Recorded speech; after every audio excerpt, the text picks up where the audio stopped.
पुरानी डांस हो बड़ा कम जगह पे मिलला धन है बड़ी भार से सब बैठल बनेगा देख रहे हैं हम दोनों बाबा हाय रखी ना हाय रखी और वो देने सुनती खाए बैठे। अच्छा एक बार जोरदार ताली बजा दी सब लोग बाबा जी का आई हमें साथ अरे किन्हीं अपना हम है माई बड़ी पुरानी मस्ती लागत नहीं आके शंकर भैया हो एकदम पुरान धुरान कलाकार लग रहा है। हाय नया वाली है पुरान को है एक बार यहाँ का इतनी जोरदार बजा के ताली बजा करे अरे जिनमी अपने बाहु है माई तोहर वासना हो गिरा हम लोग हमारी हमेशा दे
चौकी नहीं है हाय हाय ना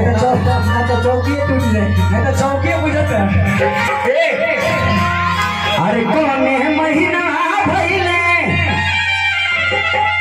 हां पैसा रखी पैसा जितना मिले रखा चाहिए ठीक बा हां बेना एकदम सुरती बीड़ी पान गुटखा और सब चलत रहे अरे कौन है महीना भइले माई के जन्मवा होती कौन महीना अरे तू चैत पे महीना भइले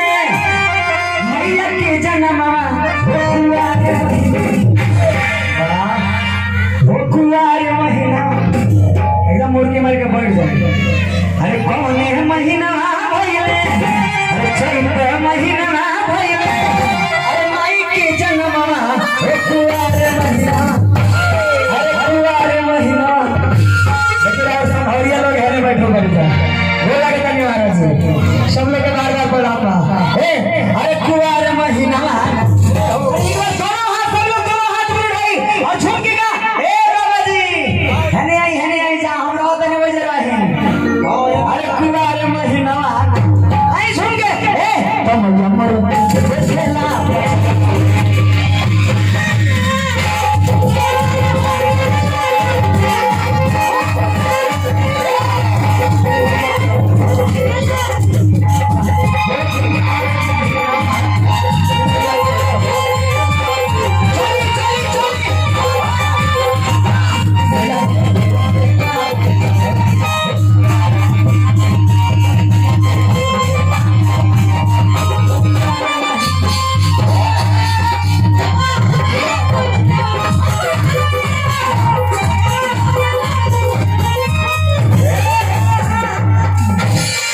अच्छा लगा होगा तो नहीं, मैं जोरदार ताली बजा।